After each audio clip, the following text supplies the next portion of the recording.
Daredevil Born Again Episode 5 could have cosmic ramifications for the MCU, and we are going to explain why. Welcome back, ScreenCrush. I'm Ryan Airy, and this is all of the Easter eggs, references, and little things you might have missed in Daredevil Born Again Season 2, Episode 5. First of all, I got to admit to something that I was wrong about. Now, as most of you know, a cosmic entity called the Watcher is charged with observing key events that happen in every universe. For instance, we saw him appear in X-Men 97 at a critical point in that timeline. Then, many of you in our Discord pointed out this image of the Watcher in Episode 4, which I poo-pooed. I went on our podcast, ScreenCrush Rewind, and made fun of you guys, saying, look, it's just windows in the background, but it turns out you were right. Marvel TV boss Brad Winderbaum did confirm that this image is the Watcher, meaning that Vanessa's death is a key, absolute point in time. Now, could this alter the multiverse saga? Maybe, but we'll talk about that later in the video. First, let's break this episode down. There is no cold open this episode as we go straight to the intro, and we begin with the sounds of the ocean. A couple episodes ago, Vanessa imagined these sounds as she was lying down before a banquet. This was the episode where she told Wilson that this moment on their island is when she was the happiest with him. And as my co-writer Ethan Ink pointed out, think of the timeline here. Their time on the island would have to be after the events of Daredevil Season 3, but before the show Hawkeye. So likely, this vacation of theirs happened during the blip. And we have seen how the blip disrupted the lives of regular people, but for the wealthy, it just meant they could continue on with their luxury vacation. In fact, no wonder this time was so happy in Wilson's life. It's likely that Matt Murdock was also snapped away by Thanos, which meant that he could use his leverage to get out of jail without the threat of Vanessa going to prison. Now, the title of this episode is The Grand Design, which has a few different meanings. Now, as we go through, we're going to talk about how this title relates to religion, Vanessa's last words, but also there's a kind of grand design to the series. Through flashbacks, we see that Matt, Wilson, and Dex were always connected, leading up to the events of the first season of the Netflix show. And then we go to present day in the aftermath of Vanessa's brain injury. Notice how Wilson reaches for Vanessa's hair, and this is a callback to Season 1 of the Netflix show. When Vanessa was injured, Wilson touched her hair while she was lying in her hospital bed. Now, as always, Sheila is the voice of reason as the rest of Fisk's orbit is freaking out. Daniel is busy saying no comment to reporters as the hospital goes on lockdown. And can I just point out the contrast here between this hospital scene and the one we saw in Secret Invasion after the president was shot? So in that show, after the president was almost killed, the hospital was practically deserted. Here, it's bustling with activity and it feels real. Like, you know, there's an actual crisis unfolding that involves a chief executive. But I digress. Notice in the close-up of Wilson, we see the scars around his eyes. Now, this is from when Maya shot him in the eye at the end of Hawkeye, which took him a long time to recover from, as we saw in the show Echo. He declares a manhunt against Bullseye and Daredevil, so we switch to the crux of this episode, Matt and Dex's getaway. Now, this series began with Matt attempting to kill Dex. It was his ultimate sin and the reason he needed to be born again. After this event, Matt felt that he was no longer worthy to be Daredevil, and now is his chance to prove that he has put aside vengeance and replaced it with mercy. But Bullseye has a word for their predicament. What is balance?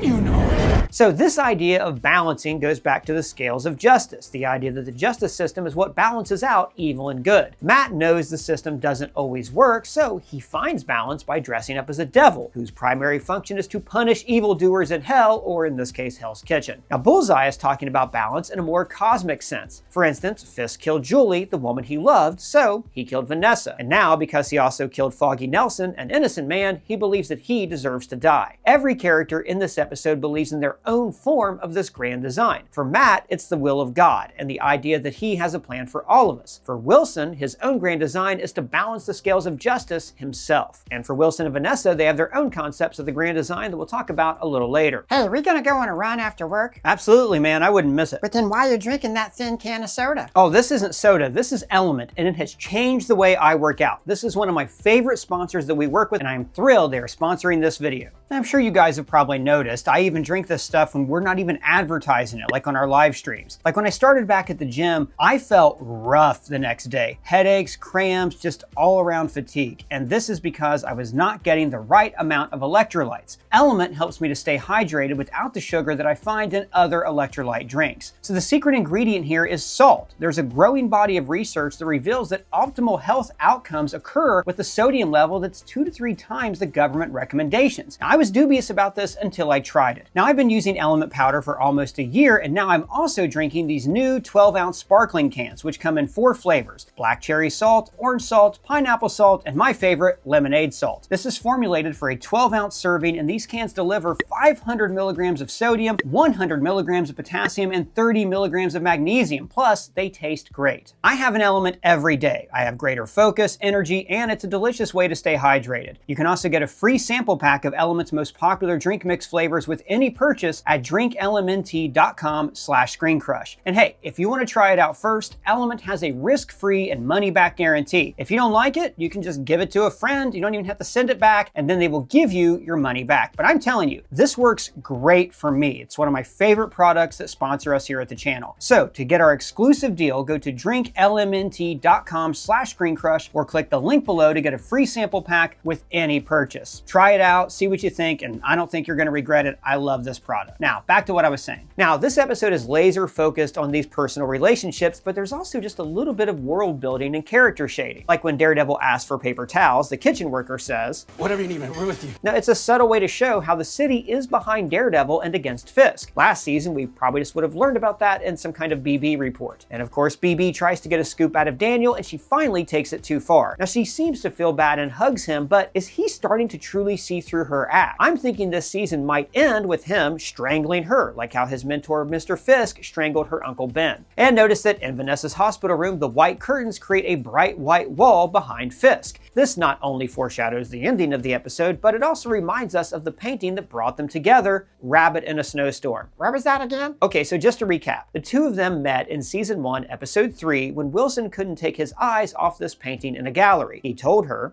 "It makes me feel alone." Now, we later learned that Wilson's dad made him stare at a blank wall as a form of punishment, and so now Wilson feels soothed by staring at this painting. To him, this whiteness represents purity. In season 3, it was revealed that the painting was originally stolen from a Holocaust survivor who then refused to sell it back to Fisk. Ben Poindexter stole it, tainting it with a tiny bit of blood, and of course it was fully splashed with Fisk's blood in the finale. So this represents how Fisk's violence will always taint his vision of a pure, perfect city, which we also saw at the end of last episode when Vanessa's blood stained her white dress and Wilson's white robe. And of course, we'll see this play out later in this episode. Now, when we go to Vanessa, the aspect ratio shifts back to what it was in the original Netflix show, which it does for every flashback in this episode. Notice the colors are also more saturated in the flashbacks to match the original series, whereas in Born Again, the colors and visuals are more washed out. In the hospital room, the doctor says, "Well, nothing is certain where the mind meets the soul, Mr. Fisk." Which is an interesting turn of phrase. This episode is about a spiritual battle for the souls of Bullseye and Daredevil, and in many ways, Vanessa is being purified by this experience, which I'll talk about in a bit. And then we go to Vanessa actress Islet Zur, who is de-aged very well for these flashbacks. This is the first time she ever saw Rabbit in a Snowstorm. Notice she is wearing white, which represents spiritual innocence to show that she was innocent before she met Wilson, mostly. She does tell her boss that she could jack up the price of the painting and then some schmuck is going to pay for it, which shows how she has no reservations about ripping someone off. And she definitely knows her potential buyers. That if the right person walks through that door and sees this painting, sees his own deep, inexorable, miserable emptiness reflected right back at him. That's Wilson Fisk, all right, somebody who needs an image of loneliness just to recognize himself in something else. Then Matt and Dex have their philosophical discussion about balance, with Dex saying that his scales are balanced because he got revenge on the Fisk family for ruining his life. Now, Matt, however, had a very different view of balance. He believes that humanity owes a debt to God, their creator, and that we always have to serve his will. In this case, it means protecting life, so only God can judge who deserves to live or die. Then he gives the episode its title. And yet, maybe that's the grand design. Now, I talked about how Matt dresses up as a devil to punish the wicked, but I should also note that the devil doesn't just punish evildoers, he also tempts the righteous. And this is how Matt always struggles to keep his own balance. He wants to do good, he wants to serve the law, he wants to serve God. But the Daredevil mask, the Daredevil persona is always tempting him to be more violent, like he said in his first scene. She used to say, "Be careful of the Murdoch boys. They got the devil in." And I'm asking forgiveness for what I'm about to do. Matt lives with this temptation all through the episode. Even after saving Bullseye's life, he gets angry when he says Foggy's name. And this scene is an inverse of last season's Punisher confrontation where Frank yelled at Matt, "Ah, for Christ's sake, say his name." Tell me you understand. No. Don't say his name. Matt has avoided dealing with his grief, but the flashbacks in this episode are him remembering Foggy and finally realizing that he has to keep his memory alive, so his legacy will continue working through Matt. Notice that Foggy's audio overlays into the flashback. Even the best avocados have to do grunt work. And he calls themselves Avocados because of a running gag from their college days when they didn't understand the Spanish translation for lawyer. How do you say lawyers in Spanish? Lawyers? Avocados. El Grande Avocados. And of course, speaking of avocados at law, we have this awesome Nelson and Murdoch shirt for sale at our merch store, where we are always designing Daredevil parody merch for you. We also have this No Fear hallway fight, Fisk will fix it, Matt Murdock, really good lawyer business card, the Punisher Semper Fi shirt, and many more. Shopping our merch store helps out our channel so much, guys. The links for these are down below, and thank you for your support. Now, this takes us to the flashback with the return of Eldon Hansen as Foggy. Note, once again, the return of that Netflix coloring, and Matt has the young guy haircut he had in the season 2 flashbacks. Now notice that all through these flashbacks, Matt holds on to Foggy's arm because he is disguising his abilities as Daredevil by pretending to be completely blind. It turns out their client is actually an old associate of Foggy's and he treats him like dirt. Foggy the Fembot? So I'm guessing that Fembot is a reference to Austin Powers, but I just don't know why that would... You just had to be their person. Fair enough. Now, because this guy is such a dick to Foggy, it makes him Foggy's enemy. And this adds an important layer because later on in the present day, Matt is working to save his worst enemy, Bullseye. So Lionel makes it clear that his life is under threat, but he won't say from who. And this, of course, goes back to the very beginning of the original show. We had to wait 3 episodes before we saw Wilson Fisk or even heard his name. Tell Mr. We don't say his name. And then that takes us to the return of Toby Leonard Moore as James Wesley, Wilson's best friend and confidant from season 1. That season also revealed that Wilson Fisk was employing the law firm Landman & Zack, which was also the firm that Matt and Foggy worked for. Fisk wanted Lionel in jail so they could more easily kill him, which leads to Matt and Foggy handling his case. And as we see from later conversations, this case is when Foggy begins to imprint his own morality onto Matt. Then Matt will later apply this morality to his life as Daredevil and bring down Fisk. So even before they met, it's as if it was all put together by some grand design. And by the way, shout out to either the de-aging effects or the makeup on Vincent D'Onofrio to make him resemble his season 1 look. Also notice that he's wearing a pinstripe suit and he's not yet wearing white. This is a slow evolution he takes on after meeting Vanessa. Then he and Wesley have a discussion about Bitcoin. In light of the Russians, we should start diversifying. And remember, Fisk partners with 4 other parties in season 1, including the Ronskahov brothers. Now, I'm not sure what he means by in light of the Russians, unless he is referring to Daredevil stopping their human trafficking operation in the first action scene of the series. At any rate, they decide to make moves in the world of art, which by the way is smart because high-end art sales have basically become tax shelters for the uber wealthy because the price of art is totally unregulated. But it is nice to know that Wesley's suggestion is what brought Vanessa into Wilson's life. Now, when Fisk says,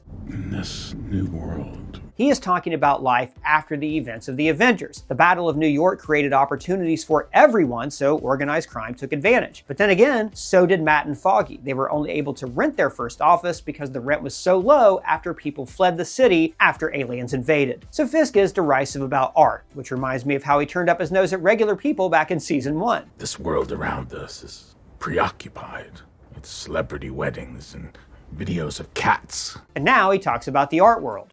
Pretension and airs of posing as something meaningful.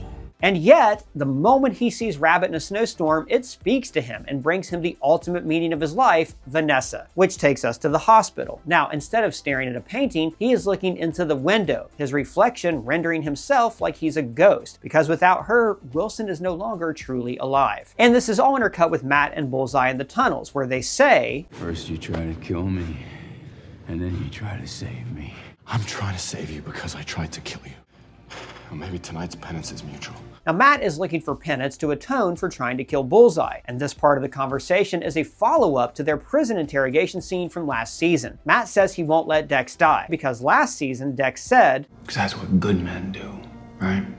Defend their worst enemies. And then we go back to Matt and Foggy working at Lamb and Zach's. There's a few cool details to note here. The two of them almost made partners at this firm before Matt had a change of heart in episode 10. Come on, Mother Teresa, let's go save the world. Also remember that Marcy, Foggy's on-again, off-again girlfriend, worked at this firm. Here we see a bobblehead on Matt's desk that reads Dario, named after born-again showrunner Dario Scardapane. You can also see tiny dinosaurs on their desk divider, which they also had in the flashback scene in episode 10. Back then, they worked out of a closet, so Foggy must have taken the tiny dinosaurs with them when they got a better office. Notice how when Foggy hands Matt the file, he wraps it on the desk so Matt can hear it, but Matt was already looking at the file. Again, we're seeing Matt hide his abilities from Foggy by letting him believe that he needs his extra help. So this scene is actually the key scene of the episode. They find a clerical error that will set Lionel free. Matt does not want to obey the letter of the law. He wants to let Lionel rot in jail and maybe send him to his own death. He's in bed with a mob. He's selling drugs. He's poisoning the neighborhood. This is the same type of vigilante justice that Matt will mete out as the Man in the Mask throughout season 1 of the show. But Foggy argues the other way. He doesn't see a damned criminal here, he sees a man who can get a second chance. This conversation is why Matt says this about Foggy to Frank. Guys like you and me,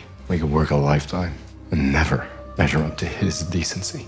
It turns out that Foggy was always Matt's moral compass. At a point in his career when Matt could have let himself be shaped by cynicism, Foggy showed him that he could believe in second chances, and this is why, in the present day, he's working so hard to save Dex. So in a way, Foggy Nelson, the man that Dex killed, is now saving his life from beyond the grave, and this is yet another example of the grand design. But this design also includes other characters from the show's orbit. Buck told Daniel that his life was listless before Fisk gave him purpose. Now, we don't realize it at first, but Buck's storyline in this episode is to do the same for Daniel, to truly initiate him into their circle. He starts by opening up about his past. Remember, a couple episodes ago, Daniel uncovered that Buck worked in British Special Forces. Now he talks about busting up an opium farm in Afghanistan. Very similar actually to the war stories of Frank Castle and Billy Russo. But Buck flat out admits that he killed children as a part of this op. Apparently Her Majesty considered 14 fighting age. Now, you could see this as him opening up or as a threat to Daniel, but it's important to note here that Daniel is always in control. He's allowed to drive the car. This isn't like the gangster driving their victim into the woods because Daniel is empowered. But then again, this exact thing happened in Godfather 1. Leave the gun. Take the cannoli. Now, Buck empowering Daniel is just like how, in the past, a more grizzled version of Buck was empowered by Wesley. Wesley called him maybe the best, which shows why Wilson trusted him enough to make him his new right-hand man, because his best friend Wesley recommended him. And here we see how listless Buck is. His hair is shaggy, he's just a drifter, he moves in and out of different cities. But after he starts working for Fisk, he begins to dress like Wesley. It's telling that he says, Oh, you come up in the world, haven't you? So this is what's on Buck's mind when he works with Fisk, climbing the ladder, getting more power. And in the present, Matt and Dex end up at Clinton Church, where the latter killed Father Lanton. And this is why Matt says, Recognize this place, you piece of shit. He also says, I know someone who can help. A nurse. And he's talking about Rosario Dawson's Claire Temple, who is not confirmed to be in this season, but she could make an appearance. It would also make sense that she was part of the Fisk resistance. So in the past, we see Foggy give Lionel his second chances, 1,700 of them, all the money Foggy has. But in the present day, Dex denies this philosophy, saying there are no second chances. It's not about them, it's about you, about me, and brother. We are who we are. This is another mirror to that Frank Castle conversation from last season. When referring to Foggy and why Matt wanted to let the violence loose, he said, It's all about it. Frank argued that the Punisher and Daredevil both became vigilantes because they lost loved ones. Frank lost his family, then Matt lost his dad, and then Foggy. But by Dex's logic, they were always made to be violent men, and there's no reason to it. Acting something out, scratching some kind of itch. This is, again, denying Matt's belief that there is a grand design behind everything. And this is also speaking to Matt's struggles in this show. He tried to walk away from being Daredevil, but, like Dex says, But the worst part is when you think you got it beat, and then you turn a corner, bam, there it is. Only it's worse this time. Matt has been increasingly violent this season, roaring during his fights. And I love that this whole conversation takes place in the Clinton Church, almost like Dex is confessing his sins to Matt. The task force closes in as Pal and North barge in, and then Matt and Dex hide out in a dead end. Now, suddenly, Matt has an out. He could leave Dex and basically be guilt-free. Now I should note, this is a partial adaptation of one of my favorite fight scenes from the comics in Daredevil 169. In that issue, Matt defeats Bullseye on a train track, and the train is wreaking havoc with his senses. So as the train approaches, he thinks he'll be killed. Nothing I can do. Too weak. I can't lift him. Too weak. You deserve to die, Bullseye. You just kill again. I hate you. And then he wordlessly saves the life of his worst enemy. Now in this show, what turns Matt around is this memory when Foggy explains why he gave the money away. And there I was thinking the Murdoch and Nelson Fund was supposed to be about the future. It is, Matt. But not just ours. Foggy was telling him we have to be better than the system. We have to do more and trust in redemption. So Matt extends a hand to his enemy and shows him mercy. And notice how there's just hints of the Netflix Daredevil theme when they touch hands. Meanwhile, Daniel is on his own reverse redemption story. See, Buck has to know that Daniel is behind the leak, but instead of just plugging the leak, he offers him the same chance that Fisk offered to Buck. He brings him into the circle as they bury Kristoff, the first mate that he killed last episode. Now Daniel thought this was all a punishment, but it turned out to be an initiation. So while they bury the traitor, Buck has a conversation with Daniel about the value of loyalty. And all he asks in return is loyalty. Unbridled, unquestioned loyalty. Well, I've been loyal. The message here isn't subtle. Daniel can either be loyal to Fisk or end up in another hole in the woods. So this is intercut with Buck's first mission for Fisk, and notice he puts on a pretty convincing American accent. Delivery. Now, we don't know if Lionel actually got away or if Buck ever found him, but it doesn't matter. This event set Buck and Matt on their paths that will converge on Wilson Fisk. Matt and Foggy walk down the street, and now we understand why Matt wanted to call the firm Nelson and Murdoch. Foggy was always the moral center of their business. But look here, when they leave Josie's, do they walk by Karen here on the street? That would be such a cool detail because it shows how all of them were part of this grand design and they're slowly being drawn together. It also leads into present day when he brings Dex to their hideout where Karen is training, and she is not going to be happy about this. Remember, she is leaning more toward Frank's kind of justice. What are you're saying you want his help? Well, I mean, he is effective. But we have to wait until next episode for this fallout because the episode ends on the Fisk family. Vanessa wakes up and takes Wilson's hand and he weeps. Now just listen to his performance. He is trying to be the big, strong man, but he can't help his voice from cracking. I just missed you so much.